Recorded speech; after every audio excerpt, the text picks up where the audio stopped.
Ted Cruz thought he could lecture Jonathan Roumie about constitutional law on live television. What happened next left the senator visibly shaken and may go down as the most devastating public takedown of 2025. The most outspoken Republican in the U.S. Senate, a man who's built his entire political persona around constitutional expertise and Ivy League bravado, sitting in stunned silence as an actor, yes, an actor, systematically dismantled every legal argument he offered. The cameras didn't miss a second, and the internet about to explode. The moment when a former theology student turned constitutional advocate from California exposed a sitting senator's legal ignorance in front of millions of Americans is about to be etched into political memory. But before we dive into how Jonathan Roumie, calm, prepared, and quietly brilliant, ended Ted Cruz's credibility with a single soul-cutting argument, hit that subscribe button and tell us where you were watching from. Because what you're about to witness will be studied, cited, and celebrated for years. This wasn't a policy disagreement. This was a moral and intellectual reckoning, a masterclass in what happens when true preparation, legal literacy, and unwavering conviction confront performative arrogance and political showmanship. Cruz walked into that hearing room expecting to dominate, to silence critics with technical jargon and polished condescension. Instead, he walked out looking like a first-year law student who misread every case in his syllabus on live TV. And Cruz's face at the end? Pure devastation. The kind of moment that shatters reputations and builds legends. We're talking about a self-proclaimed constitutional expert getting schooled so thoroughly that even his own allies struggled to defend him. The shockwaves are still rippling through Washington. And here's why. On one side, you had Ted Cruz, Texas senator, former Supreme Court clerk, Harvard law graduate, and conservative firebrand who's been playing the role of constitutional gatekeeper for over a decade.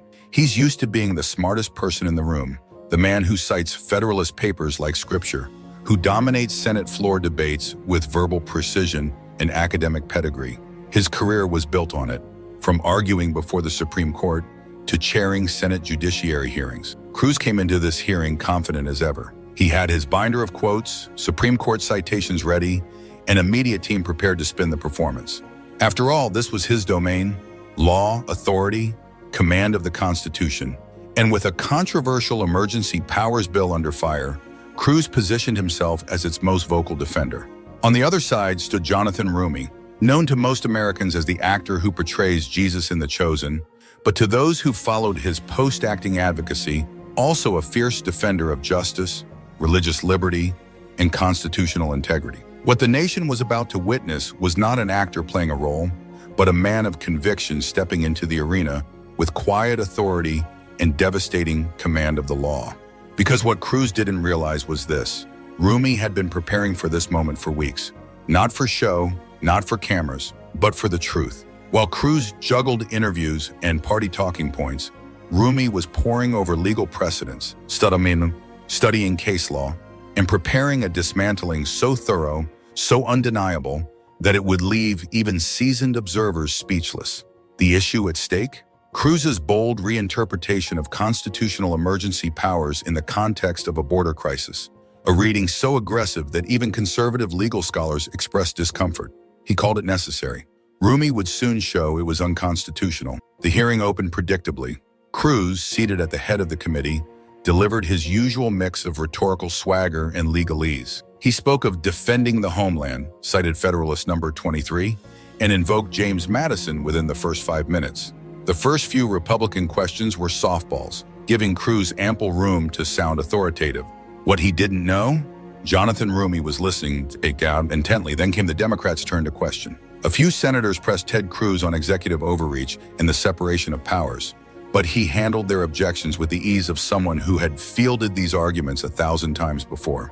He smiled condescendingly, leaned back in his chair, and said with theatrical assurance, "The gentleman from New Jersey clearly confuses national emergency protocols with constitutional procedure." His Republican colleagues chuckled. Senator Cruz was in his element, or so it seemed. He quoted the Founding Fathers, tossed out case names like Dames and Moore versus Reagan, and invoked national security with such polished rhetoric that even his opponents found it difficult to interject. The Democratic staffers, meanwhile, began frantically passing notes to their senators, searching for a crack in his constitutional armor. Cruz, confident in his performance, anticipated every angle. But then the atmosphere shifted. Seated quietly near the back, Jonathan Roumie had been observing every word. He wasn't just listening, he was dissecting. While other committee members asked broad policy questions, Roumie had been laser-focused on the case law Cruz was referencing. He wasn't just analyzing the citations, he was verifying them in real time. The cameras caught subtle changes. The way Roumie straightened when Cruz cited Youngstown Steel, the small furrow in his brow at ex parte Milligan, and the near imperceptible shake of his head when Cruz invoked Korematsu, all signs that he'd just spotted fatal flaws. And when Roumie finally requested to speak my faith to be, the entire room fell still. Senator Cruz, Roumie began, his voice calm but resolute, I've been listening closely to your constitutional interpretations. As someone who spent the last 15 years immersed in law, theology, and the philosophical underpinnings of justice, I have to admit, I'm deeply confused by some of your legal reasoning. Cruz's smirk wavered. This wasn't a tone he was used to from witnesses, let alone one without a political title. If Mr. Roumie would like a lesson in constitutional law, Cruz interrupted, I'm happy to provide one. That was the moment Roumie's expression shifted, calm but unmistakably focused. Senator, he said softly, I believe the confusion lies in who is in need of that lesson. A quiet gasp rippled through the room. You've referenced Youngstown Steel 3 times today, Roumie continued, rising from his seat and walking slowly to the podium. But with all due respect, it appears you haven't read it thoroughly. If you had, you'd know it actually dismantles your entire justification. Cruz opened his mouth to speak, but Roumie was already unfolding a set of annotated documents. I've prepared a breakdown of every precedent you cited today, and I'm afraid your interpretations are, at best, incomplete, and at worst, dangerously misleading. The tension was electric. Even the Republican senators had stopped their whispered side conversations. Now, I could walk through each citation, Roumie said, his voice rising just slightly with the kind of control that commands attention. But let's focus on the principle you've repeatedly asserted, that emergency powers can override constitutional limitations. He paused and looked directly at Cruz. That's not how our legal system works. That's not how it's ever worked, isn't it? And if you had truly studied the rulings you've quoted, you'd know that. Cruz tried to cut in, muttering something about differing interpretations and context, but Roumie held up a hand. I'm not finished, Senator. You said you wanted to educate me about constitutional law. Well, class is now in session. What followed was nothing short of a legal and moral dismantling. Roumie didn't raise his voice. He didn't grandstand. He simply walked through each of Cruz's arguments with the precision of someone who had internalized both the law and its spirit. Let's start with Youngstown, since you seem particularly attached to it, he said. In Youngstown's Sheet and Tube Company v. Sawyer, the Supreme Court rejected the idea that the executive branch has inherent emergency powers to override Congress. Justice Jackson's concurring opinion, which you neglected to quote, lays out a 3-tiered framework that limits, not expands, executive authority. He let the silence stretch. You cited it as evidence in favor of unchecked emergency powers, but this case explicitly struck down such powers. How do you explain that contradiction? Cruz stammered, clearly rattled. Well, there are competing schools of thought. Legal interpretation, Roumie didn't blink. Interpretation is one thing. Misrepresentation is another. He leaned slightly forward, but his tone never lost its composure. Senator, this isn't about political preference. This is about intellectual honesty and constitutional integrity. At that moment, it became clear to everyone in the chamber. Ted Cruz, the Senate's self-proclaimed constitutional expert, had just been publicly, thoroughly, and unforgettably corrected by a man who never raised his voice but spoke with more command of the Constitution than Cruz had exhibited in years. Different interpretations? Roumie repeated, one eyebrow slightly raised. Senator, this isn't a matter of interpretation, it's a matter of basic legal literacy. The case you're citing says the exact opposite of what you claim it says. The room fell silent. Cameras clicked. Reporters froze mid-sentence. Everyone, staffers, aides, senators, knew something historic was unfolding. But Jonathan Roumie wasn't done. He opened the leather folder he'd brought, thick, marked with case law annotations, and organized with the precision of a seasoned litigator. He carefully flipped to a tab section.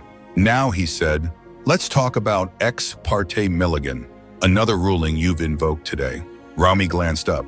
You used it to suggest that wartime emergencies justify suspending constitutional protections. A pause. But Ex parte Milligan states explicitly that the Constitution cannot be suspended, not even during wartime. He read directly from the ruling. The Constitution of the United States is a law for rulers and people, equally in war and in peace. Roumie closed the folder and locked eyes with Cruz. Are you familiar with that part of the decision, Senator? Cruz's mouth opened, then closed again, like a fish gasping for air. The once commanding Harvard-trained senator now looked like a freshman who hadn't read the syllabus. In the context of that case, he tried, faltering. Roumie cut in, voice still gentle but unwavering. No, Senator. The context is that you're citing cases you haven't fully read to justify positions they explicitly reject. He paused. That's not constitutional law. That's constitutional malpractice. A collective gasp rippled through the gallery. The camera zoomed in on Cruz's face, a cocktail of disbelief, panic, and dawning humiliation. This was the man often paraded as the GOP's intellectual backbone, the man who clerked for Chief Justice Rehnquist, the supposed constitutional titan, now being schooled on live television, not with theatrics, but with facts, clarity, and quiet conviction. But Roumie wasn't finished. Senator Cruz, you graduated from Harvard Law. You've argued before the Supreme Court. You've taught constitutional seminars. How is it possible that you don't understand these foundational principles? He paused. For wait. Unless, his voice was now calm, almost sorrowful, unless you do understand them, and you're deliberately misrepresenting them to push a political agenda you know is unconstitutional. The accusation dropped like a thunderclap. Incompetence or dishonesty. There was no middle ground left. Cruz's face twitched, a flicker of rage, then confusion, then something close to surrender. He looked at his notes, at his staff, at the floor, anywhere but at Roumie. I think, Cruz finally managed, barely above a whisper, we should move on to other questions. But Roumie wouldn't let him escape so easily. Oh no, Senator, he said, voice as steady as stone. You said you wanted to educate me. I think the American people deserve to hear your explanation. How do you justify citing rulings that contradict your own arguments? Silence. Long, heavy silence. Cruz looked to the chairman, no help, looked to his staff, blank stares, looked again at Roumie, and found no anger, just firm, relentless truth. At last, Cruz mumbled something about consulting legal counsel and abruptly called for a recess. But it was too late. In under 15 minutes, Jonathan Roumie had dismantled a decade of Ted Cruz's legal reputation, piece by piece, with such accuracy and force that not even Cruz's allies could offer him cover. Roumie, calm and composed, remained at the podium, carefully gathering his papers like a man who had just finished delivering a closing argument he knew would echo for years. His expression? Serene, final, mission accomplished. The aftermath. The hearing room erupted into chaos. Reporters flooded the aisles, staffers ran for phones, social media exploded. Within 30 minutes, the hashtag #RoumieSchoolsCruz was trending globally. Others followed. #Constitutional Masterclass, #Senator Shutdown. Clips of Cruz's trembling response, juxtaposed with Roumie's firm legal takedown, flooded TikTok, X, formerly Twitter, and YouTube. Political commentary accounts called it the most brutal constitutional correction of the decade. But it wasn't just partisan noise. Constitutional scholars from across the ideological spectrum weighed in, and they were unanimous. Harvard's Lawrence Tribe tweeted, Jonathan Roumie just delivered the clearest, most devastating constitutional breakdown I've seen in a congressional hearing in years. Every word he spoke was accurate, every citation flawless. Former acting Solicitor General Neil Katyal posted, "This is what happens when someone who knows constitutional law faces someone who only pretends to. Brutal and necessary." Even conservative legal voices had to admit defeat. A well-known Federalist Society contributor posted, anonymously, "You may not like it, but Roumie was right, and Cruz's performance will haunt Republican legal credibility for a long time." But it wasn't just academics and journalists. Ordinary Americans, apolitical voters, and even faith-based communities, many of whom admire Roumie for his role in The Chosen, were captivated. "I don't know much about constitutional law," one viral post read, "but I know what truth looks like. And Roumie just gave the whole country a sermon in integrity." I don't know much about constitutional law, one viral tweet read, but I know what getting schooled looks like. Over 100,000 likes in under an hour. Another user posted, Jonathan Roumie just showed us what real expertise looks like. This is why we need more truth tellers and fewer political performers in Congress. And that sentiment wasn't limited to social media. The mainstream media pounced on the story instantly. CNN's legal analyst Jeffrey Toobin called it one of the most impressive displays of constitutional clarity I've ever seen in a congressional setting. MSNBC ran the footage on loop all evening, with legal scholars breaking down Roumie's every point, each one bolstering his credibility and deepening Cruz's embarrassment. Even Fox News, typically defensive of Republican leadership, couldn't ignore what had just happened. On live TV, legal analyst Andrew Napolitano admitted, regardless of political affiliation, Jonathan Roumie was absolutely correct on the law. Senator Cruz's constitutional interpretation was deeply flawed. But perhaps the most damning reactions came from inside Congress itself. Republican senators who had sat through the hearing now faced uncomfortable questions. Many were visibly shaken, and some privately admitted they were alarmed by Cruz's collapse. One anonymous GOP staffer told Politico, "We've always assumed Senator Cruz knew what he was talking about when it came to the Constitution. After today, we're not so sure anymore." Democrats, on the other hand, celebrated openly. Senate Minority Leader Chuck Schumer issued a statement praising Roumie's flawless legal analysis and fearless commitment to constitutional truth. He added, Jonathan Roumie showed us what integrity looks like under pressure. He reminded this chamber and the American people that knowledge still matters. The implications quickly snowballed. This wasn't just one hearing or one humiliation. Roumie had revealed something deeper, a rot at the core of how too many in Congress treat the Constitution. Not as sacred law, but as a political prop. His performance became a teaching tool overnight. Law schools across the country began incorporating clips of Roumie's testimony into their constitutional law curriculum. Professors presented it as a case study in how to conduct rigorous legal analysis and how to spot constitutional ignorance dressed in confidence. The political fallout was just as intense. Ted Cruz's reputation as the GOP's constitutional heavyweight was permanently damaged. Within hours, Republican leadership convened a closed-door meeting. What leaked from that room was stunning.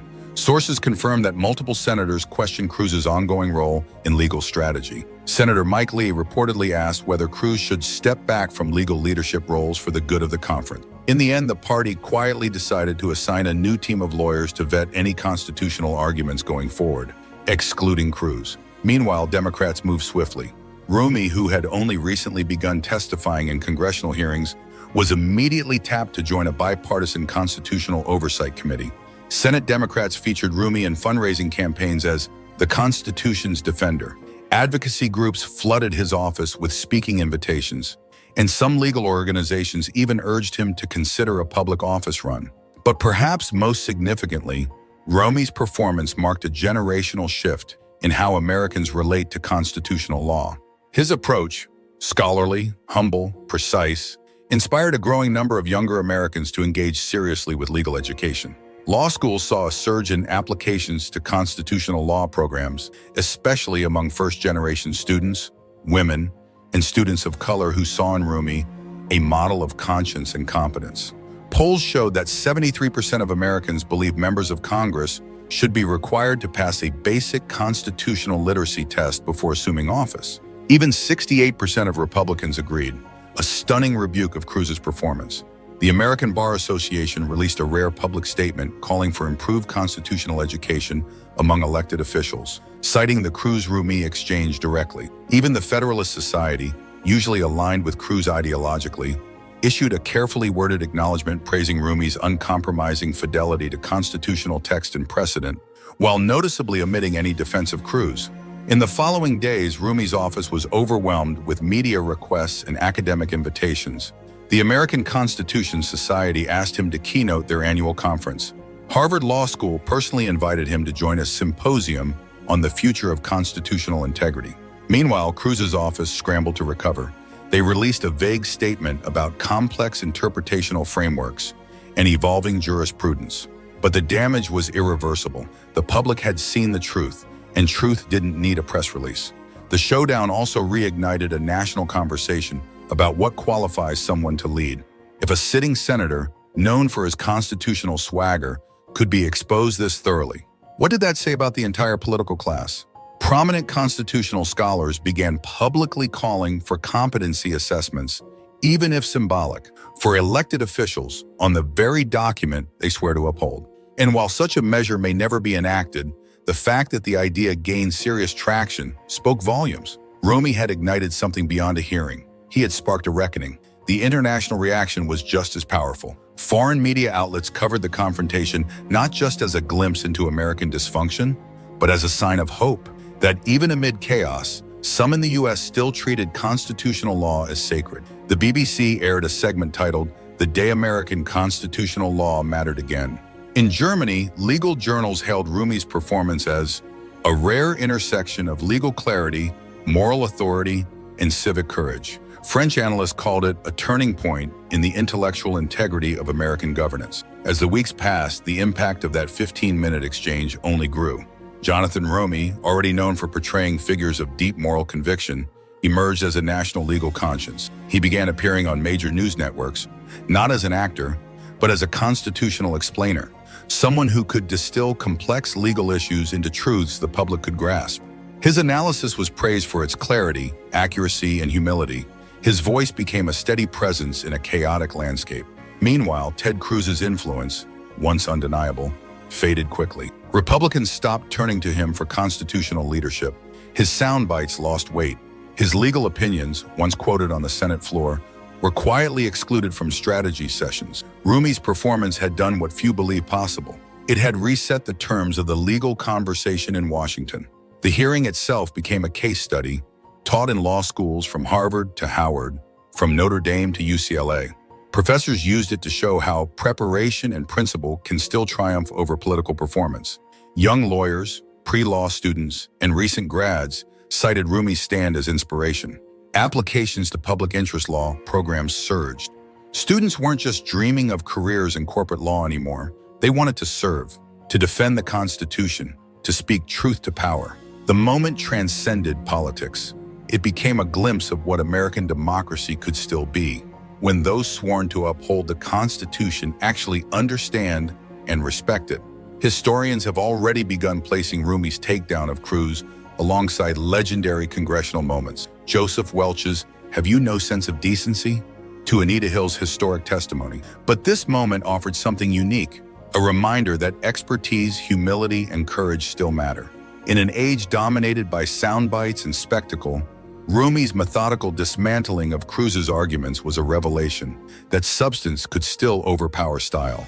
Law schools began not just teaching from the exchange, but recruiting a new wave of diverse and principled students because of it. Applications to constitutional law programs rose 40%, and the University of Texas, Cruz's home state institution, reported a doubling of inquiries into public law careers, nearly all referencing the hearing.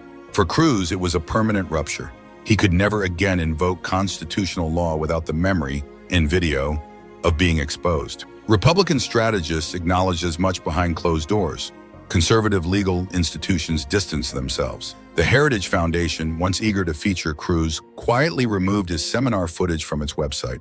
The Federalist Society avoided criticism, but began highlighting other voices in its constitutional programs, names not associated with that humiliating day. But for Roumie, it marked the beginning of something larger. Book publishers began courting him for a volume on constitutional ethics. Major firms offered consulting roles in legal education. The American Constitution Society named him keynote speaker. Harvard Law School invited him to lead a public seminar on truth in legal interpretation. The room where it all happened, now quiet, had become historical ground. The desk he stood at, the microphone he used, the camera that captured it all, already the subject of political documentaries and law school lectures. The message? In American democracy, the Constitution still matters, expertise still counts, and sometimes one voice can change the conversation. What do you think of Jonathan Roumie's constitutional masterclass? Should politicians be required to demonstrate basic knowledge of the document they swear to uphold? Should Congress prioritize expertise over theatrics? Let us know in the comments. And don't forget to subscribe for more coverage of the moments where courage meets the Constitution. Because we're tracking everything, from Cruz's damage control attempts to Roumie's rising role in national dialogue. In times like these, we need more leaders like Jonathan Roumie, not afraid to speak truth, even when that truth stands alone. The Constitution deserves defenders who understand it, and America deserves leaders who can tell the difference between legal arguments and political posturing. This moment wasn't the end, it was the beginning of what could become a constitutional renewal in Congress, a return to reason, respect, and reality. Subscribe now and don't miss a single moment of this constitutional reformation.